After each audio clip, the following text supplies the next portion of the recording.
Renault veut supprimer 15 000 emplois dans le monde, dont 4 600 en France. Le constructeur automobile français Renault compte supprimer environ 15 000 emplois dans le monde, dont 4 600 en France, dans le cadre d'un plan d'économie de 2 milliards d'euros sur 3 ans, a-t-on appris jeudi soir de sources concordantes. Le projet, qui doit être rendu public vendredi matin, a été présenté jeudi soir aux organisations syndicales, lors d'un comité central social et économique, CCSE, du groupe. Il prévoit de réduire les effectifs sans licenciement sec, via des départs volontaires, des départs à la retraite non remplacés et des mesures de mobilité interne ou de reconversion, ont indiqué ces sources à l'AF. Les capacités de production du groupe au niveau mondial devraient être réduites, passant de 4 millions de véhicules actuellement à quelques 3,3 millions, sur une base de 2 équipes, ce qui correspond à une production réelle potentielle plus élevée en ajoutant une 3e équipe. Renault va suspendre des projets d'extension d'usines au Maroc et en Roumanie, envisage de réduire ses capacités de production en Russie et également de réduire les activités mécaniques en Corée du Sud et la fabrication de boîtes de vitesse en Turquie. Le projet inclut en France l'arrêt de la production automobile à Flins, Yvelines, après la fin de la ZOE d'ici quelques années. L'usine, actuellement de 2600 salariés, sera cependant reconvertie et récupérera l'activité du site de Choisy-le-Roi, Val-de-Marne, qui emploie 260 personnes, dans la réparation de moteurs et boîtes de vitesse utilisées comme pièces de réemploi. L'avenir de Fonderie de Bretagne, avec près de 400 salariés à Caudan, Morbihan, reste en suspense avec une revue stratégique annoncée. Même chose pour l'usine de Dieppe, Seine-Maritime, où une réflexion sera engagée pour un projet de reconversion à la fin de la production de l'Alpine 110. Enfin, la fusion des sites de Douai et Maubeuge, dans le Nord, est envisagée pour créer un centre d'excellence des véhicules électriques et utilitaires légers. En France, une procédure d'information-consultation des représentants du personnel commencera à partir de la mi-juin, selon une source syndicale. Un conseil d'administration du groupe a été convoqué jeudi soir. De sources concordantes, le plan d'économie de 2 milliards d'euros est réparti pour environ un tiers sur la production, un tiers sur l'ingénierie et un tiers sur les frais de structure, marketing et réseau.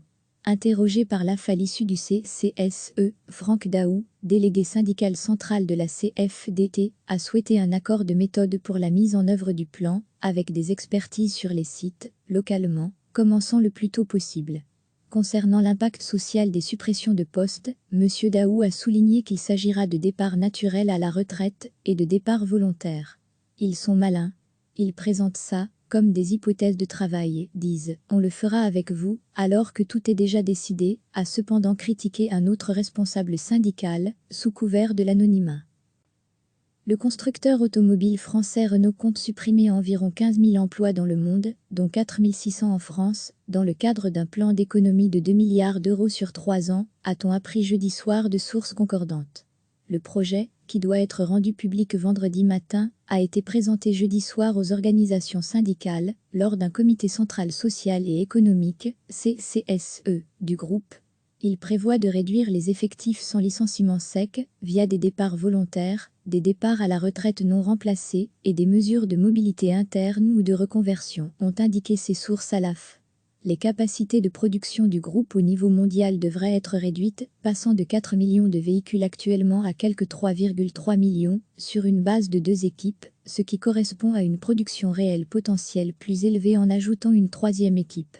Renault va suspendre des projets d'extension d'usines au Maroc et en Roumanie, envisage de réduire ses capacités de production en Russie et également de réduire les activités mécaniques en Corée du Sud et la fabrication de boîtes de vitesse en Turquie. Le projet inclut en France l'arrêt de la production automobile à Flins, Yvelines, après la fin de la ZOE d'ici quelques années. L'usine, actuellement de 2600 salariés, sera cependant reconvertie et récupérera l'activité du site de Choisy-le-Roi, Val-de-Marne, qui emploie 260 personnes, dans la réparation de moteurs et boîtes de vitesse utilisées comme pièces de réemploi. L'avenir de Fonderie de Bretagne, avec près de 400 salariés à Caudan, Morbihan, reste en suspense avec une revue stratégique annoncée. Même chose pour l'usine de Dieppe, Seine-Maritime, où une réflexion sera engagée pour un projet de reconversion à la fin de la production de l'Alpine 110. Enfin, la fusion des sites de Douai et Maubeuge, dans le Nord, est envisagée pour créer un centre d'excellence des véhicules électriques et utilitaires légers. En France, une procédure d'information-consultation des représentants du personnel commencera à partir de la mi-juin, selon une source syndicale. Un conseil d'administration du groupe a été convoqué jeudi soir. De sources concordantes, le plan d'économie de 2 milliards d'euros est réparti pour environ un tiers sur la production, un tiers sur l'ingénierie et un tiers sur les frais de structure, marketing et réseau. Interrogé par l'AF à l'issue du CCSE, Franck Daoust, délégué syndical central de la CFDT, a souhaité un accord de méthode pour la mise en œuvre du plan, avec des expertises sur les sites, localement, commençant le plus tôt possible. Concernant l'impact social des suppressions de postes, M. Daoust a souligné qu'il s'agira de départs naturels à la retraite et de départs volontaires. Ils sont malins.